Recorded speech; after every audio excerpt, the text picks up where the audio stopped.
everybody, the Book Dad here. Welcome back to the channel, and welcome back to my own personal journey down the path of the beam, all the way to the Dark Tower itself.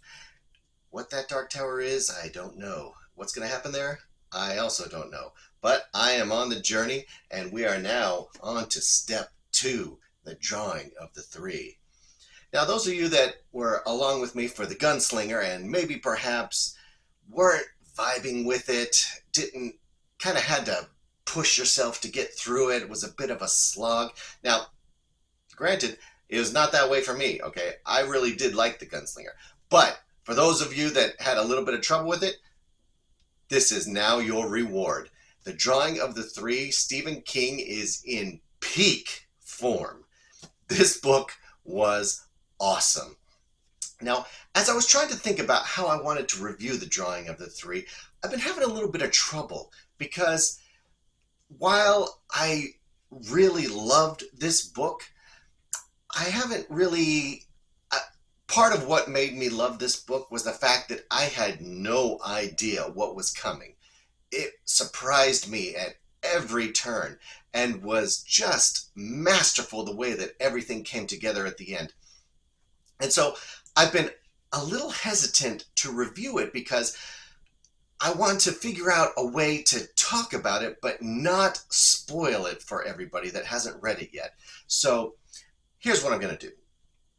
First off, I'm just going to give a really bare bones, just dusting of what the plot is about and how I felt about it.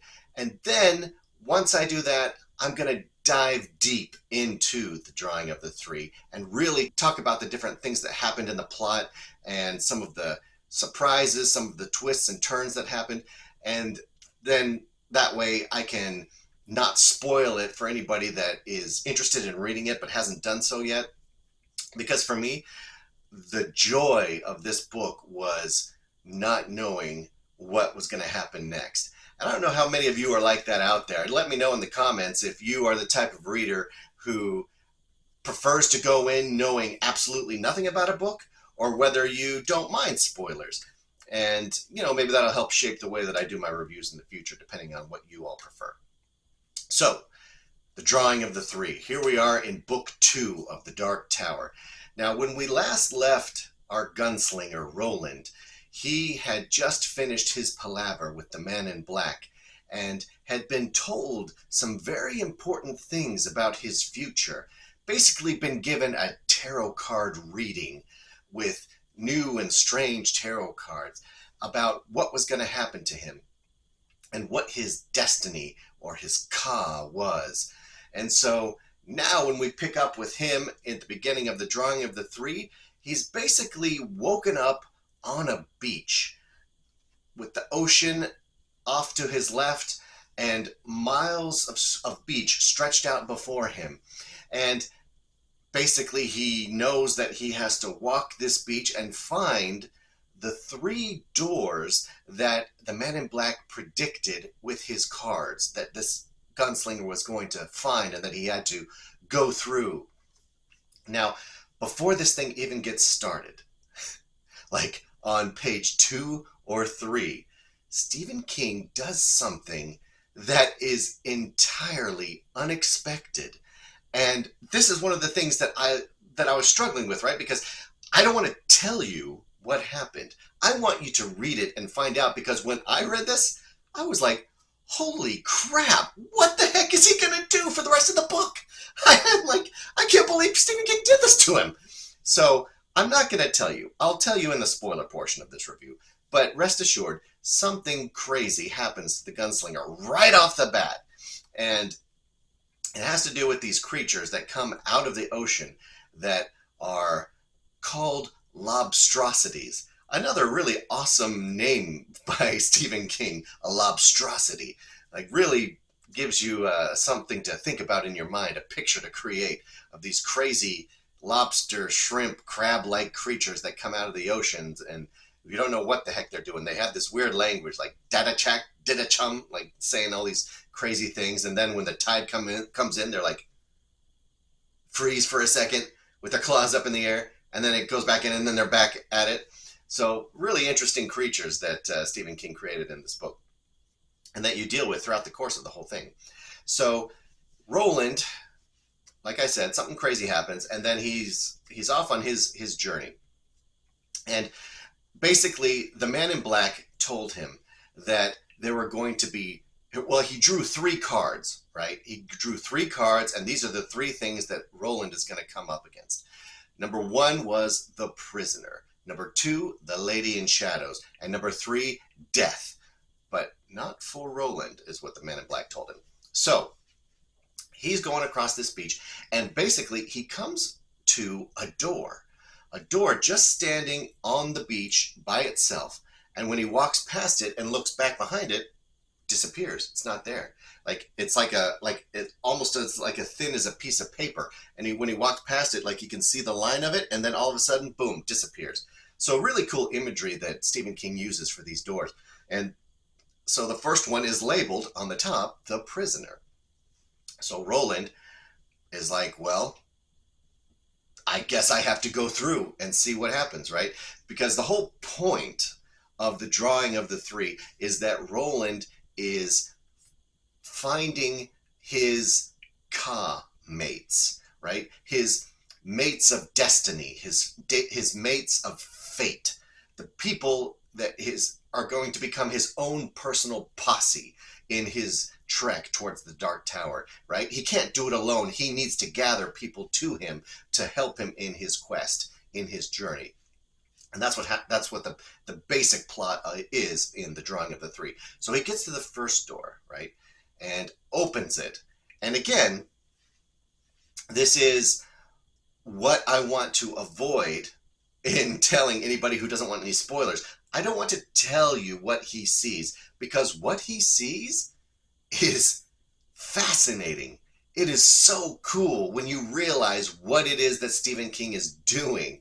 And like it takes you a few seconds. It takes you a few, maybe a page or two, and you're like, oh yeah, that's what he's seeing. Like, oh my gosh, like how does he even describe or have he doesn't even have the knowledge or the words or ability to describe what he's seeing. Like, it's so cool. It's almost like, what it reminded me of is in, like, for example, in the Bible, right? There are parts, old prophecies, right? Like in Isaiah, where things are described the way that they were back then. Like he sees visions of the future, right? He's being basically given a vision of the future, and he doesn't know what cars or airplanes are, or modern technology, right? And so he's describing it in ancient biblical language. And so that's a comparison that I drew to this. When Roland is looking out this door, he's seeing something that he has never seen before, and can't know what it is that he's seeing. And so it has that kind of vibe to it. It's very, very cool. I'll describe it in the spoiler portion. So what he sees is awesome. And then from that point, eventually he goes through the door. When he goes through the door, he meets his first companion. And this is Eddie Dean. And Eddie is a messed up individual. He is basically a heroin addict, and also a drug dealer, or maybe not a drug dealer, a drug smuggler, shall we say.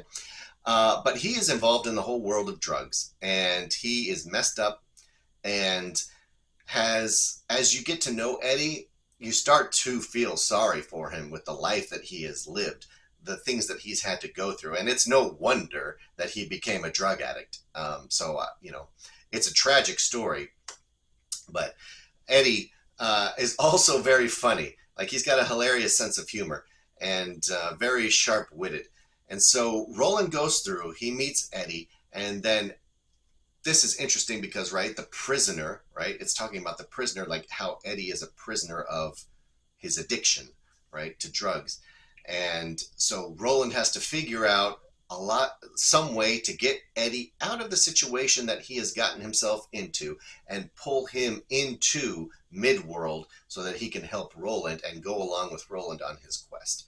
And too much beyond that, again, I don't want to get into spoilers because it's really cool, and there is an amazing scene where they do get over into Midworld. And so very cool how that happens. And so then, yeah, Eddie joins him. Eddie's on the quest now, and Eddie and Roland are now moving down this beach. And Eddie, right, he has lived his entire life in our world. And okay, so that's the other thing. Okay, I will tell you that Roland is going into our world, right? He's going into New York City. Um, I don't think that's too much of a spoiler because that's really what the whole book is about. So it's not a matter of where he's going. It's about how he gets there and the mechanics of what happens when he's there. So I won't get into those things, but he goes into that's where Eddie lives, New York City, and so Eddie has grown up in our world, doesn't know anything obviously about any other worlds, and so like Jake said, there are other worlds than these, right, in the Gunslinger. And so now Eddie is finally finding out about that concept. And so he's brought into Midworld by Roland, and now the two of them are, again, walking down the beach. And Eddie is just like, what the heck is this crap? Like, these freaking lobsters? Like, what is going on here? And so Eddie is helping out Roland because he is got some issues, right, at this point. He's having trouble. And so they make their way down finally, and the doors are not like right next to each other. They have to walk miles and miles and miles until they finally get to the next one. So they can't even see it from where they are. They have to go a long ways. So, but they're basically staying on the beach, or at least where the beach meets the rest of the land, right? They're just continuing down this straight path. And so they get to the next door now, right? And this is the Lady in Shadows. And now we meet our next member of the Roland posse, and that is Odetta Holmes / Detta Walker. What I mean by that is it's a female that lives in New York City again, and she has a split personality. Now, so you don't know who you're dealing with sometimes, when it comes to Detta and Odetta.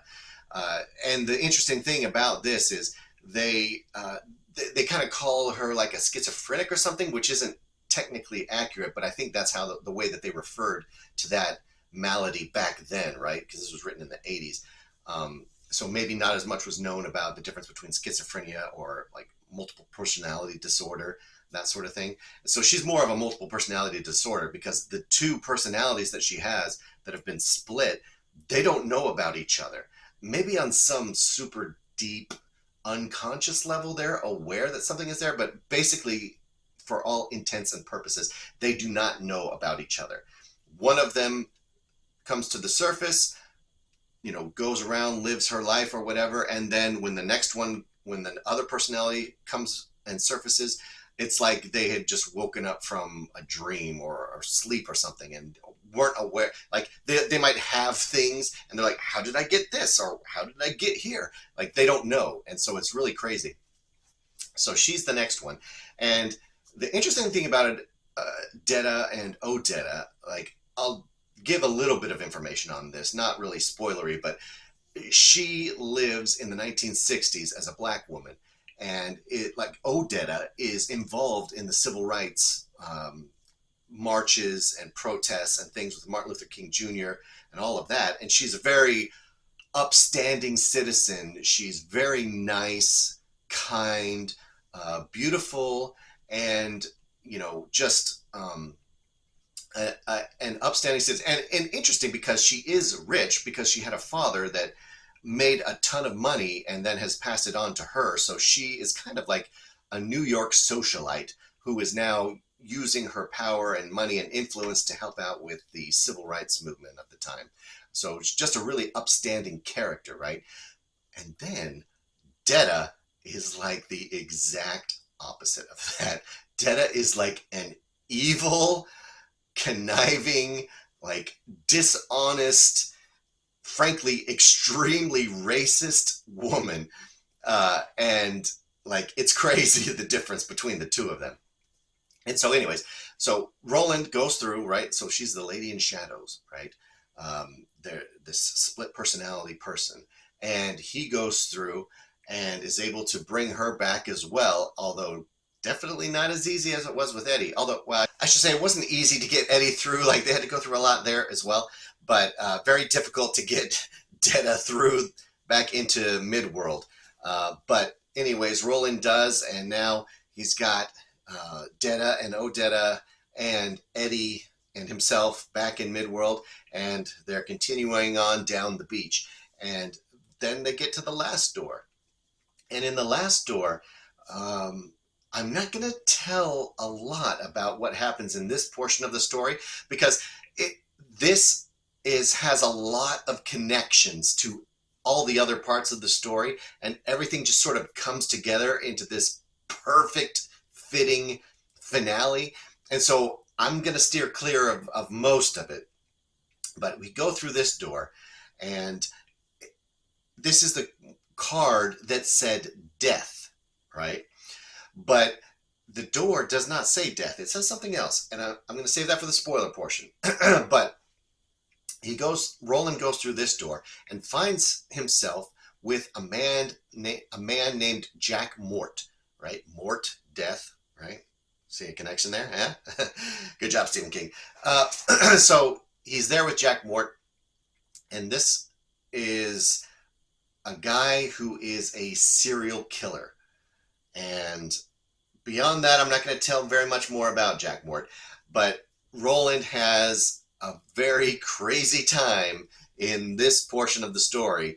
And what happens, you'll just have to read to find out. But by the end of the book, Roland has formed his Ka-Tet, and they are ready to continue moving towards the Dark Tower. And I'll tell you that this story, The Drawing of the Three, was awesome. Like, this for me was a 5-star story all the way through, from beginning to end. It never lagged. It was always exciting. It was always fun, and it was always unique. That's the thing about this story. I keep going back to this word. It is so unique.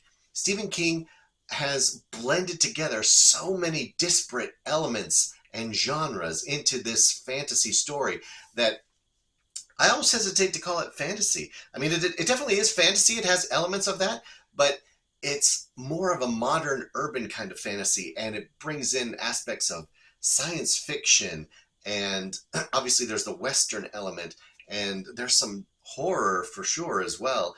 But it's mixing everything together into just this boiling stew of a story. You can tell that this is for sure Stephen King's magnum opus. He put everything that he had into this. He basically threw everything up against the wall, and all the best parts stuck, and he's moving on with this Dark Tower story of his. And where it's going to go, I have no idea. Like, I had to see where it went from Gunslinger to The Drawing of the Three. I mean, who could have guessed that, right? It's so different. And that's why I say, for those of you that struggled with The Gunslinger and that found it to be not super compelling or a little bit boring, move on to The Drawing of the Three. It is totally different, man. Like, it is a completely different way of telling a story. And so for those of you that maybe got stuck in the first book, I can say the second book, it is totally different. This is when Stephen King really hit his stride. The Gunslinger, it was written, he started writing it when he was still in high school. He was writing this in the 70s. It's very early Stephen King writing. It's experimental for sure, but he hadn't yet hit his stride. When he wrote The Drawing of the Three, he is right smack dab in the 80s and like clicking on all cylinders.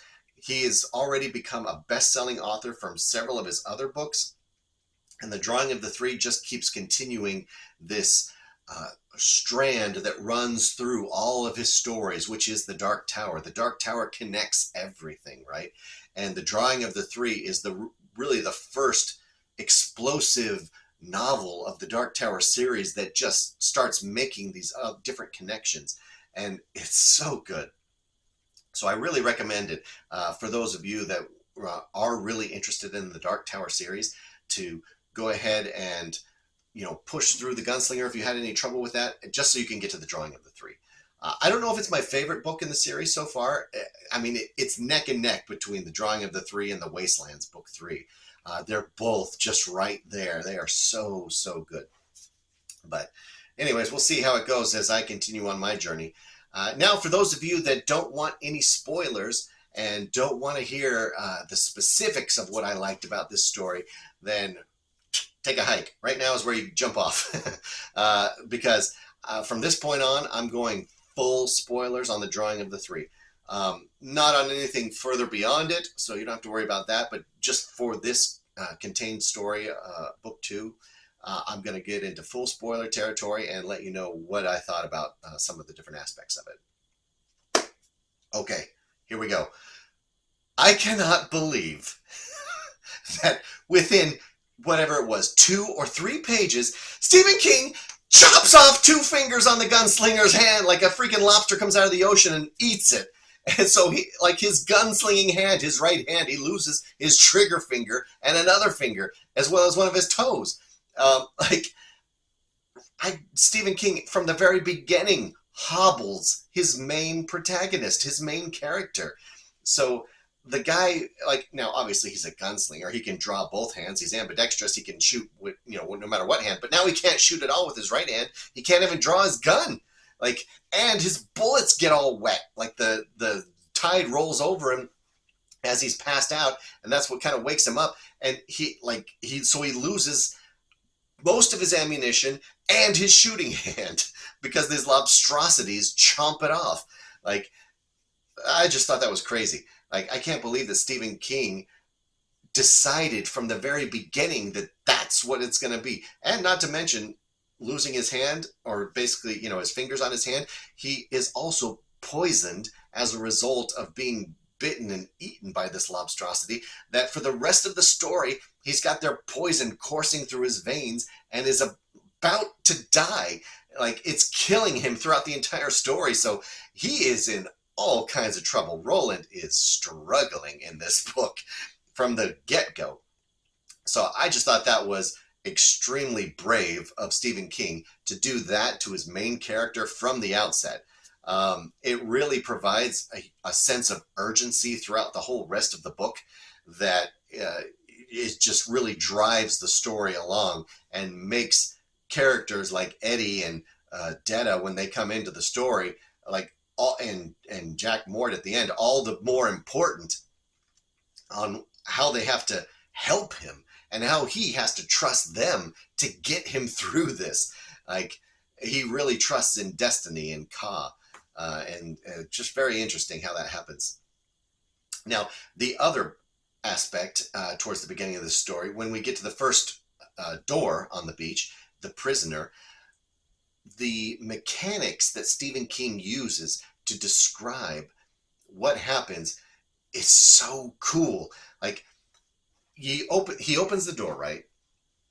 And what he sees is basically a view from 30,000 feet in the air. And Roland starts screaming. He has never seen this before in his life.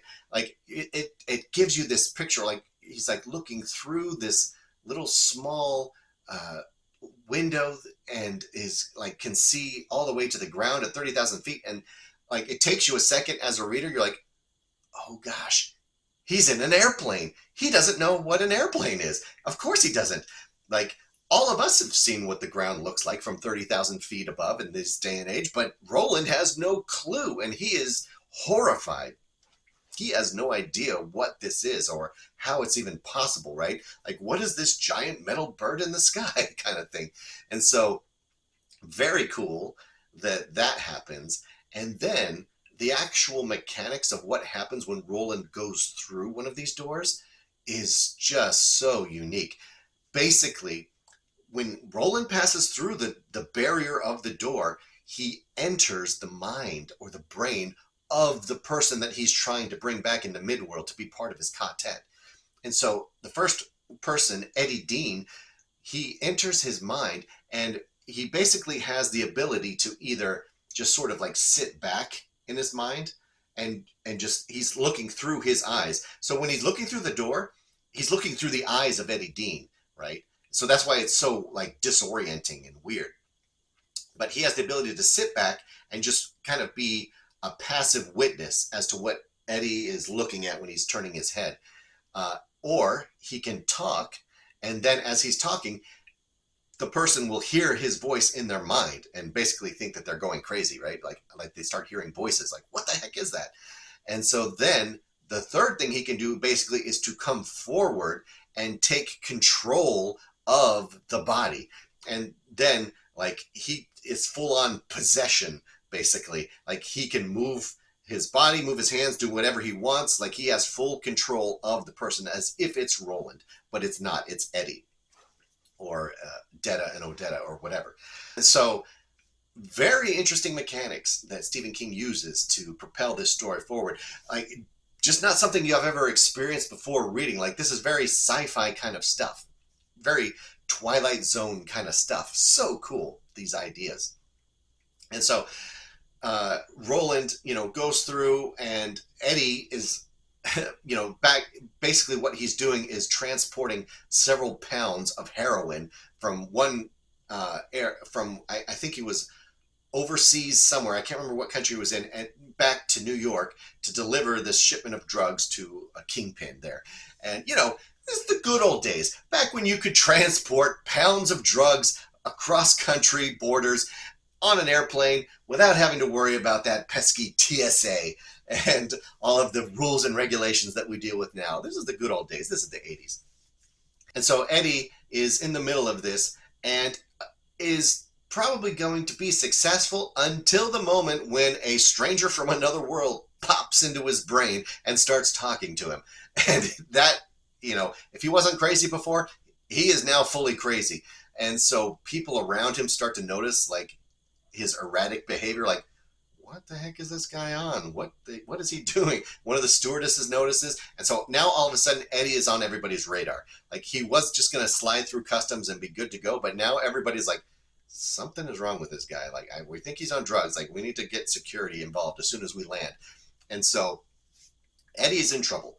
And so basically you find out another thing that Roland is capable of doing when he's inside of somebody is that he is able to take physical things in our reality and move them across the border into Midworld.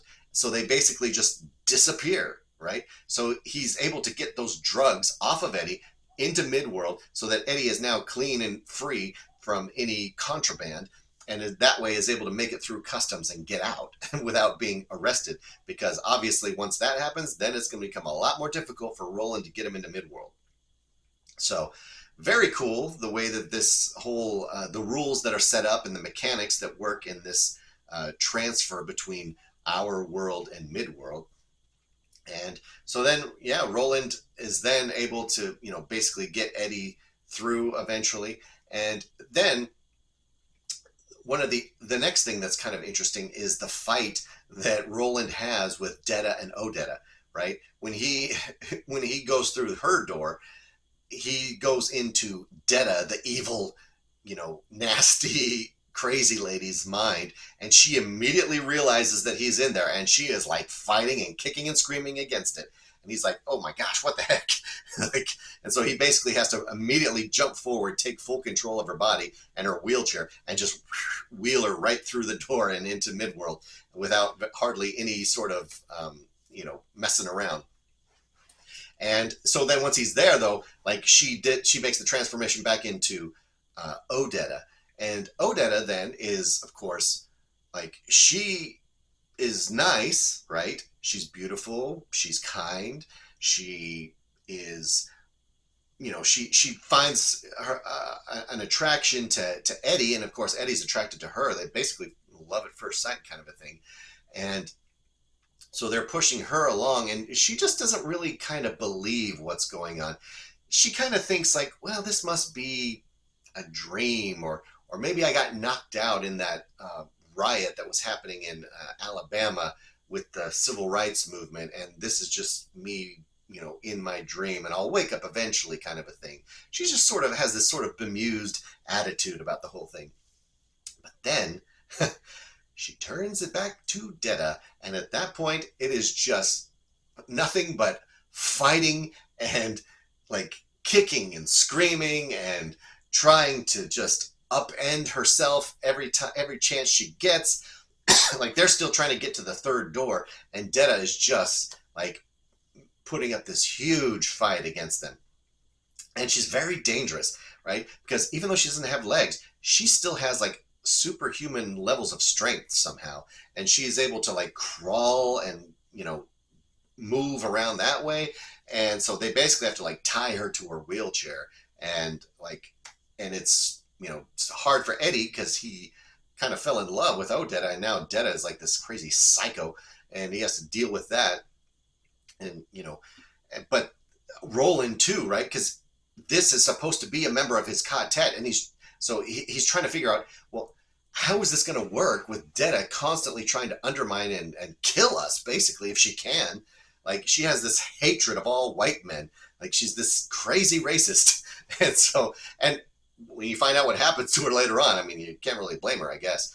But, so they're trying to figure out, like, what to do, right? And so eventually they get to the third door. And on the third door, this is for death, right? The card that read death, but not for Roland. It doesn't say death on the door. It says the pusher. So Eddie, of course, being an addict and coming down off of his withdrawal from heroin, and basically all he wants is to just get back to New York so he can get some drugs into his system. Like, he's just dying for it, just this crazy addict behavior. And he sees that door, the pusher, and he's like, oh gosh, like, oh no. Like, just as I'm starting to try to come clean here, like, now there's this, he sees it as a pusher of drugs, right, in his lingo. But we find out that that is not what the pusher means. The pusher is quite literally somebody who is pushing somebody else, because when Roland goes through the door, he finds out he gets into the body of the literal guy who pushes Jake in front of the car that kills him and sends him to Midworld back in the gunslinger. So, like, connections are going crazy at this point. Like, everything that happens with Jack Mort in the third door is so awesome. Like, it is all like interconnected, and all of these twists and surprises and things. It is so cool. And so Roland, who goes into this guy's body, and he finds out immediately that there's something wrong with this person. Like, this is a serial killer, and he is psychotic. And Roland, immediately upon entering his mind, is like, oh, what is this place? Like, oh, this is disgusting. Like, this guy is an insane psychopath. But he immediately recognizes that here is Jake, the boy that he loved, the boy that he allowed to die just so he could continue on his Dark Tower journey, and that tore him up inside as a result. Here he is, and he's about to be the guy that pushes him in front of the car, like some sick joke from the Man in Black. So he stops. He jumps in, takes full control of him, and doesn't let him push Jake in front of the car. So Jake survives. He moves on. He walks on his merry way back to school. And so then, at that point, now Jack is like, oh, what is going on with me? Something was crazy, but he's a crazy serial killer, so he's not really sure what's going on. And so now Roland is in the mind of this serial killer, and he's thinking to himself, how is this possible? Like, how can this insane psycho killer be part of my Ka-Tet? Like, how is this guy going to get me to the Dark Tower? Like, this is a serial killer. This guy is insane. And so Roland then is able to go into this guy's mind, and he's able to find out some of the memories that this guy has. And lo and behold, this is the guy who years ago in the top of a building took a brick, dropped it on a young little girl walking down the sidewalk, that caused her to go into a coma and almost killed her, and created a split personality. That's right, Jack Mort created Detta and Odetta. And then, years later, is the same guy who pushed her in the subway in front of an oncoming train that chopped off her legs. Like, what? Like, this is crazy. And you find out basically eventually that this is what happens with Ka, right? Everything's interconnected. Everything is part of something else. And that's what Jack Mort is essentially like the glue that created all of this stuff that's happening through his crazy actions in the past. And so now Roland knows that Jack Mort is literally the creator of the evil alter ego of Odetta Holmes, which is Detta Walker. And now he's like, okay, I can't bring Jack Mort back. There is no way he is part of the Ka-Tet. But maybe there's a way that I can let Detta, who is on the other side in Midworld, see something on this side that will cause her to get on board with us and to be healed from the trauma that she's experienced. And so then the rest of the story, Roland is basically takes control of Jack Mort, or at least makes him do what he wants. And of course, Jack doesn't want to. And so Roland's like, oh yeah, well, I'll just take control and start chopping off your fingers. How about that? And Jack Mort's like, okay. Like, fine, you win, you know. And so then actually a pretty hilarious part of the story starts, because Roland, you know, through threat of force and bodily injury, has control of Jack Mort to make him do what he wants. And so basically he takes him into this gun shop, and so that he can get more, you know, another firearm and more ammo. And Roland is like shocked at how cheap and plentiful ammo is in this world, just like he was, you know, shocked at how much paper there is. Like, paper is a valuable commodity in Midworld, but here he's just like, oh my gosh, you guys are so rich, like this is insane. And so it's this funny scene between him and Jack Mort and the gun shop owner, and then these two cops come in, and it's crazy. And then later on in a pharmacy where he has to get more drugs to help himself get over the lobstrosity bites in Midworld. And so basically he is able to maneuver Jack Mort into this position where he has the door to Midworld open. He plans it so that Detta looks through at just the right moment when he's about to do something to Jack. And as a result of that, Detta and Odetta sort of like they see what happened, they see what Roland is doing, and it basically kind of fuses their personalities back together into Susanna. And Susanna then, from then on, is one of our members of the Ka-Tet. And you see that her name appears later on in the books, right? You have book 6, which is the Song of Susanna. I always wondered, like, I wonder who the heck she is. And now we know. Susanna is Detta and Odetta. Their personalities fused together, all of the best aspects of each one kind of working together to be one whole person.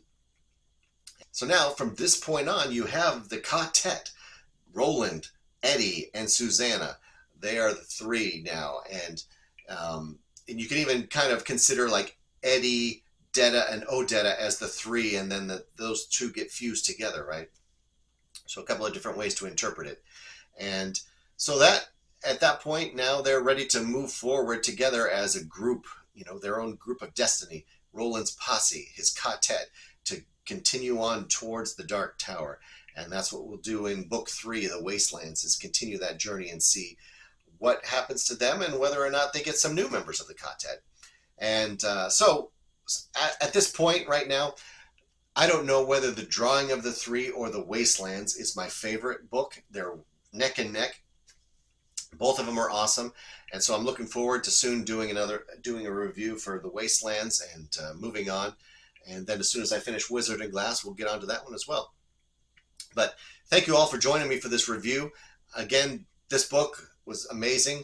It's just a huge mix of all these different elements and all of these twists and turns and surprises that it all come together at the end in the best way possible.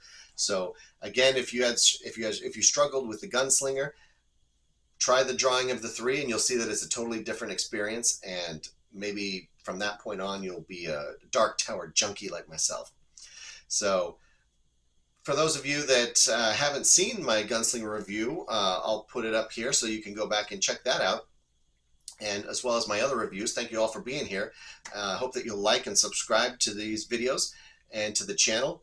And let me know, for all of you out there, which is your favorite Dark Tower book. Did you like the drawing of the three as much as I did?